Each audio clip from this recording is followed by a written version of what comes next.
Welcome everybody to look at another new Radiance Films limited edition release, and it is 1962's Panic in Year Zero.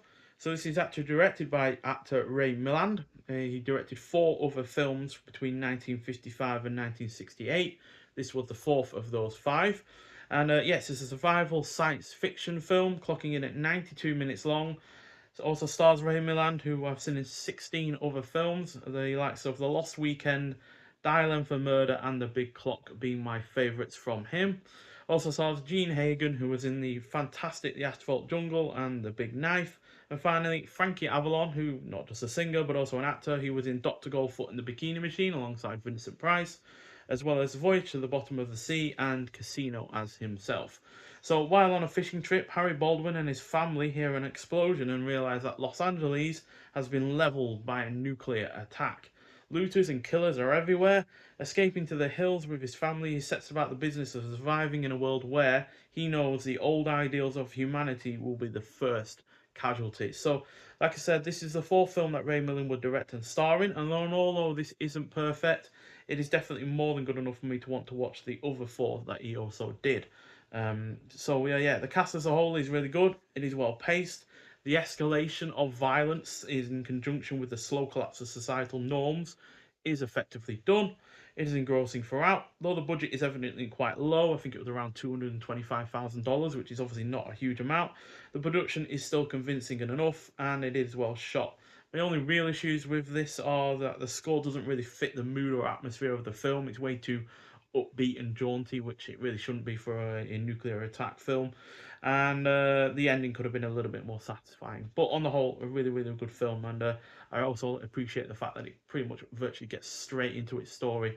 It's less than 5 minutes, I think, until the when the main events of the film kick in. So yeah, really, really appreciate that speediness of getting to the point of the film and then exploring it in a good amount of ways. Yeah, on the whole, yeah, this is one of the actually few films that I've actually seen before Radiance Films have given it a release. I think it's the first one, in fact. So yeah, it's really rather cool to see that they were actually giving it a release, because you couldn't actually get this in the UK to start with before this release. So yeah, we also get reversible sleeve artwork with this.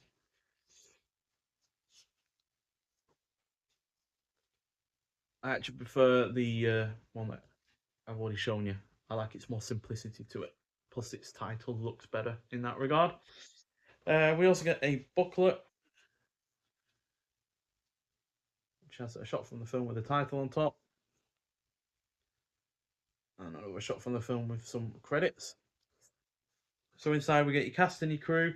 Then we get 5 good ones: Panic in Year Zero and the Real Nuclear Family from 2024 by Christina Newland, and then transfer notes and credits, as well as shots from the film throughout. I think that's more of a promo than anything. I can't remember if that is an actual shot from the film, but that one definitely is. That's when I think that's when they realise that an explosion has occurred. And then on the disc itself, we get a mastered in HD from the 35mm fine grain positive by MGM presentation. And yeah, it looks pretty good, sounds pretty good. There's no issues at all in that regard.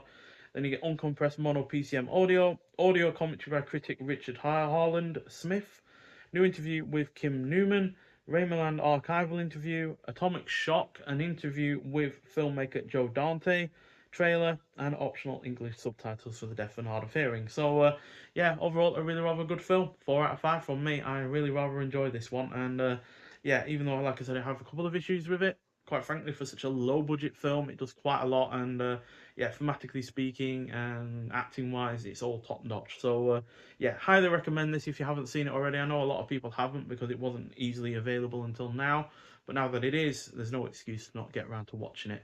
And hopefully we get the other films from Ray Milland, because I still have yet to see those other 4. Nonetheless, so if you have seen this film before, I'd like to hear your thoughts on it. But thank you for watching, and I'll see you in the next one. Bye.